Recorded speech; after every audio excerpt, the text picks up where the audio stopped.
Hello students, नमस्कार। मैं हूं प्रशांत रमन रवि और आप देख रहे हैं मेरा यूट्यूब चैनल।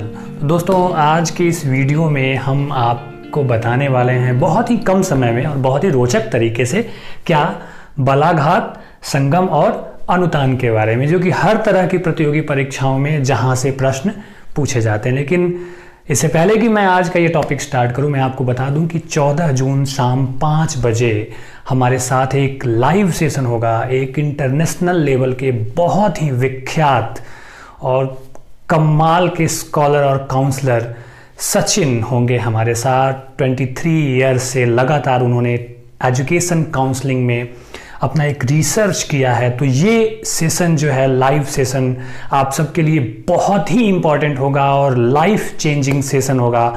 तो देखना बिल्कुल भी मत भूलिए। 14 जून रविवार शाम 5 बजे live with international counsellor Sachin. आइए अब आज का अपना टॉपिक शुरू करते हैं। तो सबसे पहले हम जानते हैं कि बलाघात क्या है। इसको स्वराघात भी कहा जाता है। इसको हम ऐसे समझते हैं कि यह दो शब्दों से मिलकर बना है, बल और आघात। नाम से ही स्पष्ट है, दो शब्दों से बना है। शब्द बोलते समय उच्चारण या अर्थ की स्पष्टता या विशेषता के लिए जब हम किसी अक्षर पर जोर देते हैं या बल लगाते हैं या विशेष रूप से स्ट्रेस करते हैं, उसे हम कहते हैं बलाघात या स्वराघात। इसको बहुत रोचक और साधारण उदाहरण से इस प्रकार से समझ सकते हैं। यहां पे मैंने एक ही वाक्य को 2 बार लिखा है, रोको मत जाने दो, रोको मत जाने दो। लेकिन बलाघात को हम कैसे समझेंगे? देखिए, बात एक ही है, लेकिन जब हम कहते हैं रोको मत जाने दो, तो इसका मतलब हुआ कि सामान्यतः मत रोको जाने दो। लेकिन जब हम कहते हैं रोको मत जाने दो, इसका मतलब क्या है? रोक लो, उसे जाने नहीं दो। तो ये जब आप कहते हैं रोको मत जाने दो, तो यहां पे क्या है? स्ट्रेस है, स्वराघात है या बलाघात है। यहां मैंने लिखा राम ही राम, तुम भी आना। तो ये ही और ये भी दोनों क्या हैं? बलाघात के लिए प्रयोग किए गए हैं। जैसे ही हम ही और भी लगाते हैं, जोड़ देते हैं, यहाँ पे विशेष रूप से हम एक नया अर्थ ध्वनित करते हैं। इसे हम समझते हैं बलाघात या स्वरा। जितने भी विसर्ग वाले शब्द होते हैं उन सब पे बलाघात हो। जैसे दुख, अतः, अंतःकरण। तो जहां जहां भी विसर्ग हो उन शब्दों में भी बलाघात होता है। अब बलाघात भी 3 प्रकार के होते हैं, शब्द बलाघात, अक्षर बलाघात और वाक्य बलाघात। ये तीनों बहुत ही आसान है, बस एक एक उदाहरण से हम इसको फटाफट समझ। सबसे पहले आता है शब्द बलाघात। तो नाम से ही स्पष्ट है, जहां किसी शब्द पर विशेष स्ट्रेस या बल दिया गया हो उसे हम शब्द बलाघात कहते हैं। शब्द बलाघात का एक उदाहरण लिखिए। हमने लिखा है इंजन चला, यानी कि इंजन चल पड़ा। जब हम इसी को कहते हैं इंजन चला, यानी कि चला, जो ये शब्द है, इस पे जब हम स्ट्रेस देते हैं तो इसका मतलब क्या है? कि इंजन चलाओ। आई बात समझ में? तो चला पर स्ट्रेस देने से क्या हो गया? अर्थ बदल गया। इसे हम समझते हैं शब्द बलाघात के एक उदाहरण के रूप में। आता है अक्षर बलाघात। जैसा कि नाम से स्पष्ट है, अगर किसी अक्षर पर स्ट्रेस या जोर हो तो उसे हम अक्षर बलाघात कहते हैं। उदाहरण देखिए, मैंने यहां लिखा है लूट। लूट मतलब गाना सुनते हैं ना, तो लूट गए, है ना। और जब हम इसी पे स्ट्रेस देते हैं लूट, यानी कि क्या करो? लूट लो, कुछ फ्री में, मुफ्त में मिल रहा है, उस पे टूट पड़ो, लूट पड़ो। आई बात समझ में?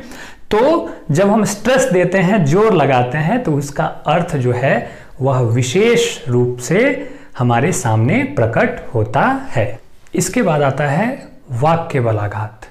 वाक्य बलाघात में वाक्य के भिन्न पदों या वाक्यांशों पर जब जोर दिया जाता है और उसके अर्थ की विशेषता में थोड़ा बहुत बदलाव आता है, तो उसे हम समझते हैं वाक्य बलाघात। यहाँ पे मैंने उदाहरण लिखे हैं और इसको बारीकी से समझ लीजिए, काम तमाम हो जाएगा। जैसे मैंने लिखा है राम ने मुझे पुस्तक दी, लेकिन अगर राम ने मुझे, जितना अंडरलाइन हिस्सा है, इस पे अगर आप स्ट्रेस देके पढ़ें, राम ने मुझे पुस्तक दी, तो यहाँ पे राम का देना और किसको देना, मुझको देना, यह विशेषार्थ जो है वह प्रकट होता है। दूसरे में है राम और ने, इस पे अगर आप स्ट्रेस लें, राम ने मुझे पुस्तक दी, अर्थात किसी और ने नहीं दी, किसने दी, सिर्फ और सिर्फ राम ने दी। और अगले वाक्य में आप देखें, राम ने कल ही मुझे पुस्तक दी, यानी कि कल ही मुझे पर जोर देकर आप ये बता रहे हैं कि मुझे दी और कल ही दी, निश्चित रूप से वो किसी और दिन नहीं दी, कल ही दी। तो ये तीनों उदाहरण में आप देख रहे हैं कि अलग अलग वाक्यांशों और पदों पर स्ट्रेस देने से उसका विशेषार्थ बदल रहा है कि किसमें कब किसकी अहमियत हो रही है, कभी कर्ता की हो रही है, कभी समय की हो रही है और कभी कर्म की हो रही है, यानी कि लेने वाले की हो रही है। तो ये था बलाघात। आइए अब समझते हैं संगम। संगम हिंदी व्याकरण का एक बहुत ही महत्वपूर्ण बिंदु है, जिसे अंग्रेजी में हम जंक्शन कहते हैं। देखिए, हम कहते हैं योजक ना, संगम को हम दूसरे शब्दों में योजक या जोड़ने वाला भी कहते हैं। ध्वनियों एवं शब्दों के अर्थ को स्पष्ट करने के लिए इनके उच्चारण के बीच जो अंतराल गैप रहता है, इसी अंतराल को हम संगम कहते हैं। उदाहरण से समझ में आएगा, आइए देखते हैं। यहां मैंने लिखा तुम्हारे। अब देखिए, तुम्हारे बोलते हुए हम म के बाद तुरंत ह पे पहुंचते हैं, तुम्हारे, कोई गैप नहीं है। लेकिन जब हम कहते हैं तुम हारे, तो यहां पे म और ह के बीच में क्या है, गैप है, अंतराल है, और इसी अंतराल को हम कहते हैं संगम। अगर हम यहां पे गैप ना लें, तुम और हारे को एक साथ जल्दी से पढ़ें, तुम्हारे, तो इसका अर्थ भी इसी तुम्हारे जैसा हो जाएगा, यानी कि तुम हार गए, इसका मतलब भी तुम हारे जैसा हो जाएगा। तो इसी अंतराल को हम संगम कहते हैं और इससे शब्दों के अर्थ को स्पष्ट करने में हमें आसानी मिलती है। मान लीजिए, मैंने लिखा सोना। सोना का मतलब क्या है, मूल्यवान धातु, ठीक है। आप बहुत प्यार से भी किसी को सोना बुलाते हैं ना, लेकिन जब हम गैप लेते हैं, कहते हैं सोना, सोना मतलब कि सोना नहीं है। तो ये जो दोनों अक्षरों के बीच में जो अंतराल है, इसे हम क्या कहेंगे, इसे हम कहेंगे संगम। या नफीस, नफीस जो है वो फारसी भाषा का शब्द है, जिसका मतलब होता है श्रेष्ठ, ऊंचा। लेकिन जब हम अंतराल लेके कहें न फीस, यानी कि बिना फीस के, इसका मतलब होता है बिना शुल्क या बिना फीस के। तो यहाँ पे न और फी के बीच में क्या है, अंतराल है, गैप है, संगम है। आई बात समझ में? अब आइए जानते हैं आज के वीडियो के इस अंतिम और रोचक टॉपिक के बारे में, जो कि है अनुतान। इसे अंग्रेजी में टोन या पिच भी कहते हैं। अनुतान की परिभाषा है कि अनुतान को सुर लहरी भी कहते हैं। देखिए, इस अनुतान का हमारे जीवन में बड़ा महत्व है।